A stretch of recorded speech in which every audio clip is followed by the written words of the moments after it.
Guys, may unboxing tayo. May unboxing tayo guys. Guys, kakaiba tong cutter na to guys. Tingnan nyo guys. Teng-teng-teng. Oh, diba guys? Kakaiba yan. Kakaiba yan guys. Oh. Chick. Diba guys? Napaka ano na yan guys? Napakababa. Pag nabasa ko ito, mababasa na kita. Diba guys? Tapos Mababasa na kita. may lock pala siya. Ito guys, so yung lock niya.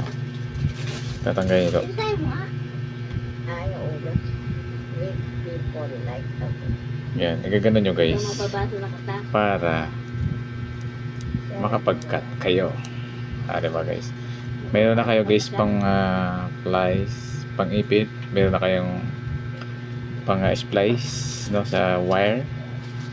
Meron pa kayong pang ipit. Meron pa kayong pang kung gusto nyo guys magbalat. No, magbalat ito.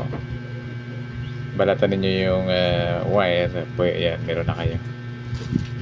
Kagandahan nito nga guys, no, ay pinaiksi na natin pinamaiksi na. Ito yung lock niya kung sakasakaling hindi mo na siya gagamitin. Tapos tutupiin mo na siya para na ay paiksiin. Chig.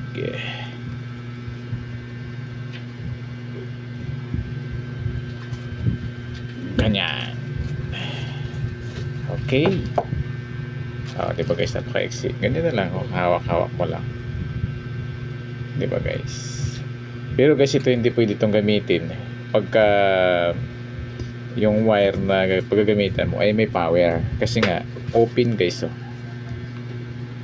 Gagamitin mo lang ito pag ang wire hindi pa nakasaksak. Parang may science eh. Hindi pa siya direct current, no? Kasi nga, siyempre, pag ginamit mo, pero kung maingat ka naman, pwede rin. Pwede rin. Kaso nga lang, medyo malayo. Kaya didiin ka. Diskarte nyo guys. Pero huwag nyo gamitin ito guys. Masyado baka magkamali. Hindi sa isa. Sa may power na. Okay? Pero diskarte nyo lang. Makasabihin ng mga natin. Gusto ko diba guys. Nasa sa inyo yan. God bless to all mga Pinoy. Bye bye.